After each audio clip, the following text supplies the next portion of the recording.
My name is James W. Shaw. That's how I'll be on the ballot. And I'm currently a candidate for Agricultural Commissioner of Florida. I'd like to tell you a little bit about the position first. I like to compare it to being an assistant coach. The head coach is the governor, and under the governor is 4 cabinet positions: Attorney General, Lieutenant Governor, Chief Financial Officer, and Agricultural Commissioner. You have your governor, 4 cabinet positions, nothing legislative, but they're in charge of quite a bit. The Agricultural Commissioner in charge of over 300 commodities, 18 different departments, 3,600 employees, and a budget of close to $2 billion per year. Very important. We do not want this position to fall into the wrong hands. A little bit about myself. Might sound a little silly, but I don't drink. I don't smoke. I don't do any drugs.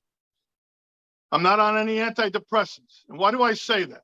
Because during these times, during these perilous times, we need sound-minded individuals in our political arena.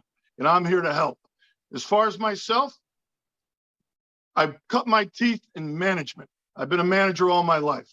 I ran a 600-man facility in a trucking company, road drivers, pickup and delivery drivers, dock workers, mechanics, secretaries, supervisors, janitors, all under my helm. Tough thing, they were Teamsters. I dealt with 525 Teamsters on a daily basis, local 430 up in Harrisburg, PA. Tough men, good men, but tough men to deal with. You learned how to negotiate, you learned how to raise your voice a little bit, and you learned how to be quiet.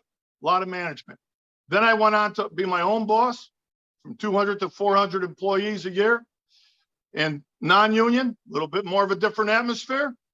You learned how to deal with different scenarios. After this, I opened up my own franchise. I owned 3 Auntie Anne's pretzel franchises, totally went off the rails as far as business goes. Hey, I learned a lot of that. A lot of life lessons on how to deal with mall leases. And now what I'm currently is I own a 30-acre composting farm. I deal with dirt. Okay, that's my specialty. I send out healthy dirt all around the nation to organic gardeners, and I love it. The things that we're dealing with during these times, we're living through some perilous times. I told you a little bit about the position, a little bit about me. Food. Agriculture goes hand in hand with food. You can't eat your gold.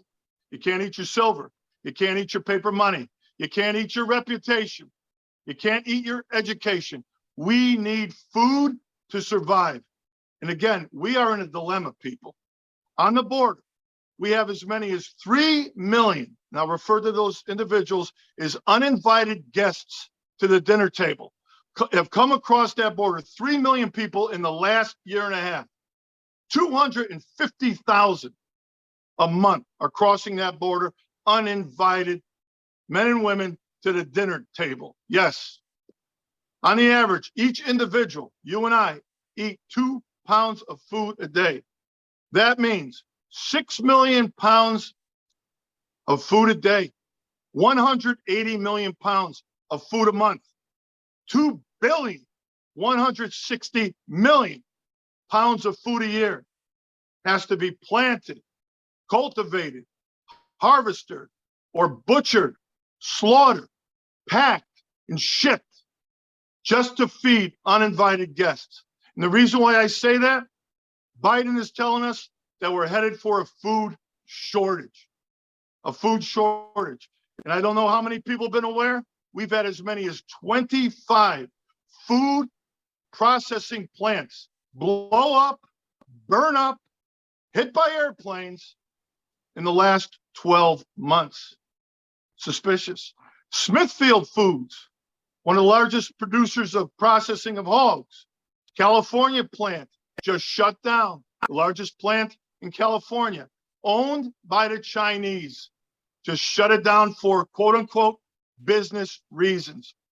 In summation, ladies and gentlemen, we need an individual in the Department of Agriculture that's a guardian, a protector, somebody that's going to guard the walls for Florida against enemies, domestic and foreign. and I want to protect you. God bless. James W. Shaw.